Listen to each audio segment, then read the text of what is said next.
guys, welcome back. Okay, so I went to locals yesterday. I ended up taking Dark Dino, and I was really impressed and really satisfied with how it performed. Hang on, let me just quickly lay this out, and then I'll just quickly give it the rundown. Because there's five. Okay, there's 5 rounds. I lost once. There's 2 invoked, pendulum magicians, heroes, and then trickstars. Oh, hang on, just quickly. Kind of had it. I need a little bit hard to multitask right now. It's morning, so I still gotta go eat breakfast. Oh my god. Okay, so your knights. You have your, and then your one-ofs, your dogoran, your this, and then you have your also this, get oviraptor as fast as you can. This to initiate your black rose as fast as you can, because that's pretty much your primary play. Black rose, because you're going second, and black rose always gets a reaction. It always does, unless I don't. And then everything goes boom. And you have your allure consistency, and then the whole reason why the Dino thing is good because of this card. If this didn't exist, I would not consider it at all. Twin Twister. This was last minute. I wasn't gonna play this, but it's a 44 card main deck, so what the hell? I'll just put it in. And I'm so glad I did. And then Soul Charge, and then Monster Born. Okay, so this one, oh my god, okay, the story behind this one is, the reason why it's signed is because it's one of my friend's signature. So what happened was, I told him that I was gonna go back to California, and he's like, what? Because he really goes to the times he does go, he just goes to trade and stuff. But every time he goes, he always asks me, oh, do you need anything? Are you missing anything? Like, what do you want? And then I'm like, oh, nothing at the moment. And then today, I asked him, do you have a Monster Born? I need a Monster Born because the one I had was like really beat up. It was like common. And he's like, I'm looking for Super Monster Born. He's like, and then I looked at his binary and it was in the first page. I was like, so what do you value? He's like, you know what? You can have it. I was like, what do you mean? He's like, yeah, just take it as a go away present and then I'll sign it. I was like, oh my god, that's awesome. So that was so cool. So oh my god, I'll keep this forever, dude. Thank you, Enoch. Knock jokes. That's so cool. Like having these two in the same format, dude. Oh my god, it's amazing for a combo deck, or just in general. It's just really good. And I put a side deck, and then I'll explain a little bit. Okay, so double. I knew there was no paleo, and there was, so I put double Jinzo. Play double ogre. I really like these. These are just amazing. I'm missing cosmics. Strikes. This is where you go first. Okay, so I can't remember the order of the rounds. I just know that I played Kirby, invoked, River, invoked, the one I lost to, Kalen, Pendulum Magician, Leon, Heroes, and then Michael, Trickstar. The invoke match, it's mainly like it depends. They take it either way. Okay, so it's either they summon Mechaba and have a bunch of hand traps in hand and then pass, right? Or they have the backer one, or sometimes they hybrid them and then just go Mechaba, artifacts, and then hand traps. You know, that's the way to do it. But Kirby's was like that. He had the hand traps and the scythe. So, but the simple fact that you have these are significant enough to let you push past it.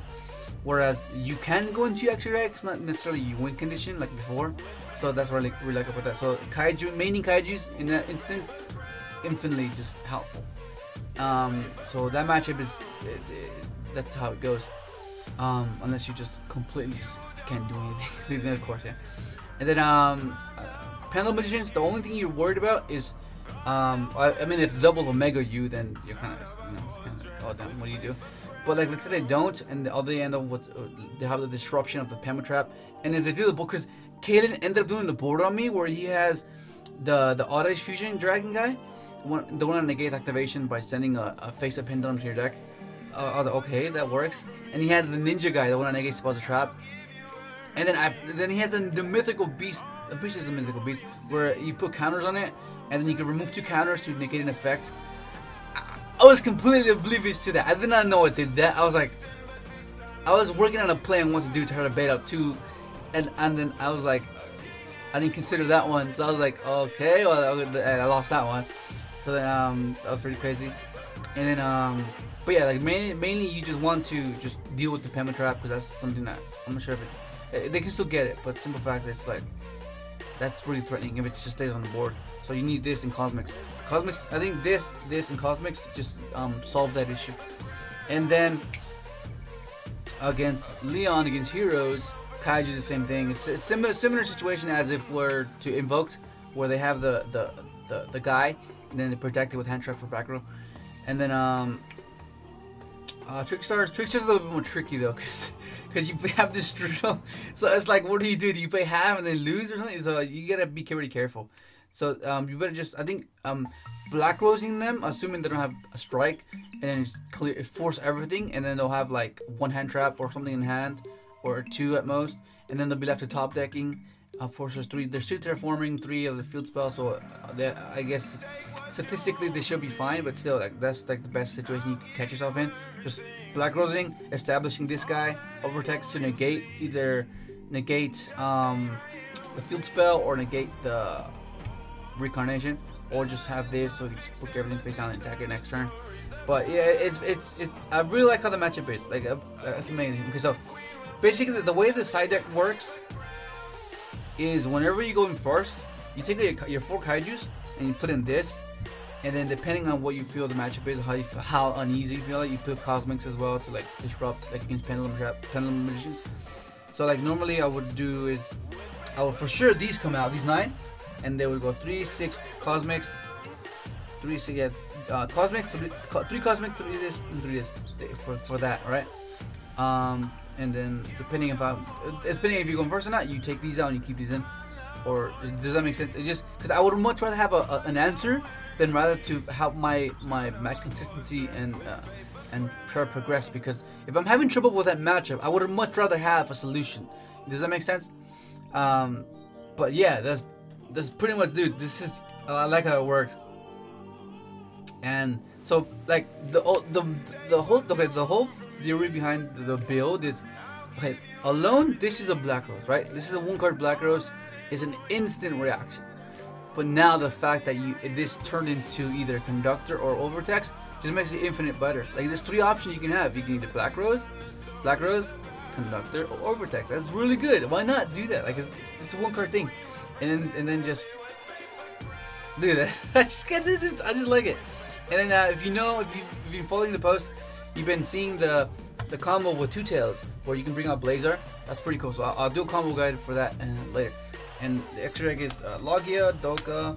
I'm missing a Tornado Dragon. Number 41.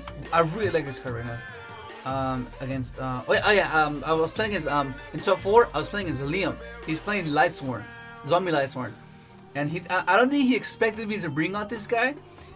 But the main key factor that won him the game was I had double pit on this, and if he hit this and left this in hand, I had it. So he ends up going to Mega. He hits this. I was like, oh no, because I was like, if he has Ash, I lose. But if he didn't have Ash, then it didn't matter. But he did have Ash for this. So what happened was, I didn't think he expected me to go Dweller, but like the whole goal was, okay, go Dweller.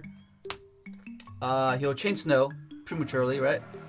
I'll activate effect, and then shut everything off. He'll book it because it'll be the only thing on the field, and then I'll banish 2 special conductor, attack over all of his things. So then that would just pretty much win me the game. But the simple fact he hit that, I was like, oh my god, it's so bad, because this suffers to Ash. So I was like, oh my god, does he have Ash? And he had Ash. Oh my god, so bad. And then you have this your toolbox synchro deck. Is toolbox synchros, because like you don't really need to go into your extra deck, but when you can, you want to have a variation of options for any particular scenario. And this is what I went into the most, and I really like it. But like I said, I'm missing Tornado Dragon. But yeah, dude, I like how it performed. Everything was perfect. I just liked how everything worked, dude. Everything was just really, really good. It's 44 card main. I'm not sure what to take out.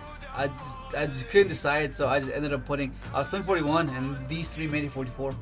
But like, everything worked out fine, dude. Everything was smoothly. Like, the only time I lost is the times I bricked. But it's just like, I'm not even angry, because like the simple fact that throughout before that, it was so consistent. Everything was going according to plan.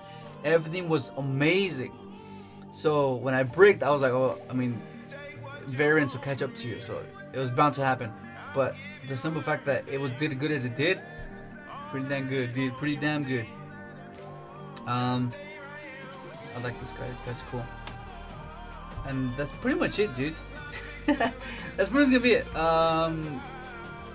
Yeah, that's it. Hopefully you enjoyed the video, and thanks for watching.